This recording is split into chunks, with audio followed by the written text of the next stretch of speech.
I want to get right to the nasty weather covering much of America this morning. There's the monster ice storm that caused death, damage, and delay in the middle of the country. And now a new storm brewing in the northwest. At least 12 dead thus far, and it's not over yet. ABC's meteorologist Ginger Zee is, of course, on the story. Hey, Ginger, good morning. Hey there, Dan. You know, so many folks spent their week looking like this, their Thursday, Friday. This picture from Dallas, but once we got rid of that ice, it kind of squeezed together.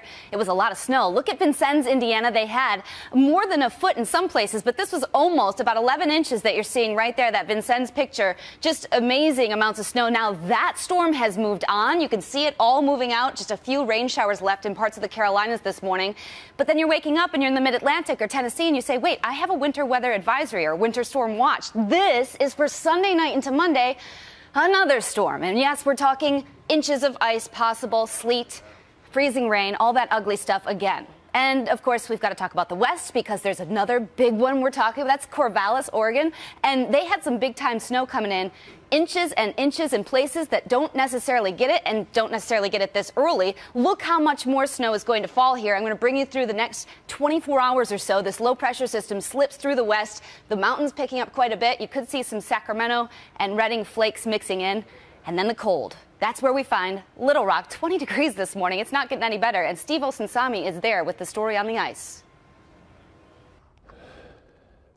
Good morning, Ginger. This storm is certainly leaving its mark on Little Rock. The ice still hard on the ground.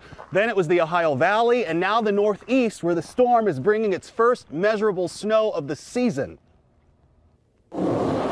Overnight, the ice storms that rained down misery on the South Friday hit with every bit as much of a punch to the north and east. Oh my goodness. Winter's here. It's definitely here.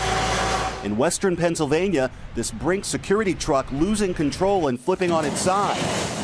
In Ohio, drivers trying to change lanes on the slippery highway left 4 vehicles on the side of the road. 2 people had to be hospitalized. Some word of advice from a driver out in the cold. Don't be out there. Be careful. Overnight at the DFW airport in Dallas, hundreds of canceled flights left 4,000 people stranded and frustrated, forced to spend the night on cots. This morning, more than 200,000 still without power, most of them in North Texas. Power lines were helpless to the ice. In Arkansas, this power pole snapped in half. Take a look at what the ice almost did to this bus in downtown Little Rock. The driver had to slow way down. Conditions were so harsh, at least a dozen people have been killed since the storm, many in accidents like these. For children here, this was one of the first real winters many of them have ever seen. They told us it's definitely ice and not snow because the snowballs they were throwing hurt. It's ice. It's ice. Yeah, no doubt.